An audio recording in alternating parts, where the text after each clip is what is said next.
ধান কাটি আৰু মাৰি হৈ গ'ল। যিহেতু ৰ'দ দিছে সেই গতিকে আমি সকলোৱে ভাবিলোঁ আজি ধানখিনি ৰ'দত দিয়া যাওক। আৰু এয়া সকলোৱে ৰাস্তাতে ধান ৰ'দত দিবলৈ লৈছোঁ। যিহেতু হাজবেণ্ড ছুটীত আহিছে আৰু তেওঁ ধানখিনি ৰ'দত দিবলৈ উলিয়াইছে। আৰু ছোৱালী আৰু ভতিজাও পিছ পৰি থকা নাই দেই। তাহাঁ দুয়োজনীও ধান কঢ়িওৱাত ব্যস্ত আৰু এতিয়া সিহঁতক লৰাবলৈ লাগে চাওকচোন কি যে কৰি থাকে। আৰু সেয়া কান্দত আইতা ককাকে চাই বহি আছে। আৰু এয়া এনেকৈ লাহে লাহে ধানবোৰ ৰ'দত দিবলৈ লৈছে। ৰাস্তাতে দিছে যিহেতু ঘৰত ৰ'দ নপৰে তেনেকৈ, সেই গতিকে ৰাস্তাটো দি দিছে। এয়া হাজবেণ্ডৰ লগে লগে ছোৱালী আৰু ভতিজাও পিছ পৰি থকা নাই, দুয়োজনীয়ে ধান লৰাইছে। আৰু এইখিনি ধান ৰ'দত দিবলৈ আছে আৰু এইখিনি ধান ৰ'দত দিয়া হৈ গ'ল। আৰু অলপ ধান পথাৰৰ পৰা আনিবলৈ আছে। এয়া চাওকচোন তাহাঁতক ধান লৰাবলৈ নিদিয়াৰ বাবে তাহাঁতে কি কৰি আছে। এয়া বস্তাৰ ওপৰত ইমান দুষ্টামি কৰি থাকে নহয়। এই বস্তাৰ ওপৰত উঠি আছে দুয়োজনী। ক'ত যাবা? ভোজ বাঘ চাবলৈ যোৱা? অ'কে বোলা। হাই গাইজ, কমচিখা ইউটিউব চেনেললৈ আপোনালোক সকলোকে স্বাগতম জনালোঁ। এতিয়া ঘৰৰ পিছফালে যিহেতু পথাৰ আছে সেই গতিকে ভাবিলোঁ সকলোৱে একেলগে মিলি এসাঁজ খাওঁ ভোজ ভাত।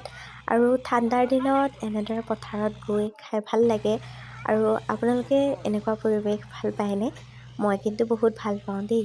সেই গতিকে আমি সকলোৱে একেলগে মিলি খাব আহিলোঁ আৰু লগত কুঁহি পাহিও আহিল দেই। আৰু এয়া দুয়োজনীয়ে খাই আছে। আৰু এয়া পথাৰত খোৱাৰ পৰিৱেশেই ভাল লাগে। আমি এনেদৰে পাই আহোঁ পথাৰত আৰু পুখুৰীৰ পাৰত খাবৰ বাবে। আৰু এয়া ছোৱালীহঁত দৌৰ মাৰিছিল, সেই গতিকে হাজবেণ্ডে লৈ আহিলে। আৰু এতিয়া ঘৰলৈ যাওঁ বুলি ওলালোঁ পথাৰত ভোজ ভাত খাই মেলি। আৰু এয়া সিহঁতে বোলে খোজকাঢ়িহে যায়। আৰু এয়া পথাৰৰ পৰিৱেশ, মানুহে ধান কাটি আছে আৰু আমি ঘৰলৈ আহোঁ। দুয়োজনীকে পথাৰৰ পৰা আহি ৰং কৰিবলৈ দিলোঁ আৰু বহী সিহঁতে ফুৰিছে হাত আৰু ভৰিত গোটেই গাত ৰং কৰিছে চাওকচোন। এয়া মেহেন্দি আঁকিছে বোলে ছোৱালীয়ে আৰু এয়া দেখুৱাই আছে তাই মায়া মই মেহেন্দি আঁকিছোঁ। আৰু এয়া এই গোটেই পেনে চেনে ৰং কৰি আছে। আৰু সিহঁতক গা পা ধুৱাই মেলি আনিলোঁ। আৰু এয়া দেখিছেনে ছোৱালীয়ে ৰুমৰ কি গতি কৰি আছে। এইটো তাই ঘৰ বনাইছে বোলে। এইবোৰ খেলিয়ে আছে এনেদৰে।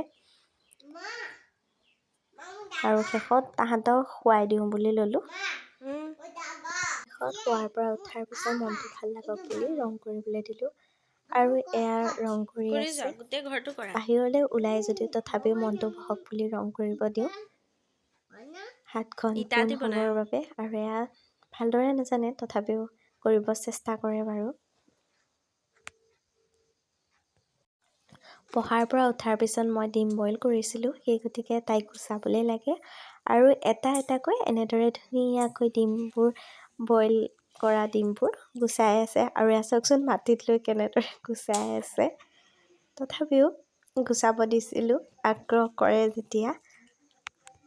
বেটীয়ে সঞ্চয় কৰি থোৱা পইচাকেইটা আইতাকক বোলো কাটক আৰু আমি সকলোৱে মিলি গনি পেলাই তাইৰ কাৰণে কিবা বস্তু আনিম, সেইকাৰণে আইতাককে কাটিব দিলোঁ।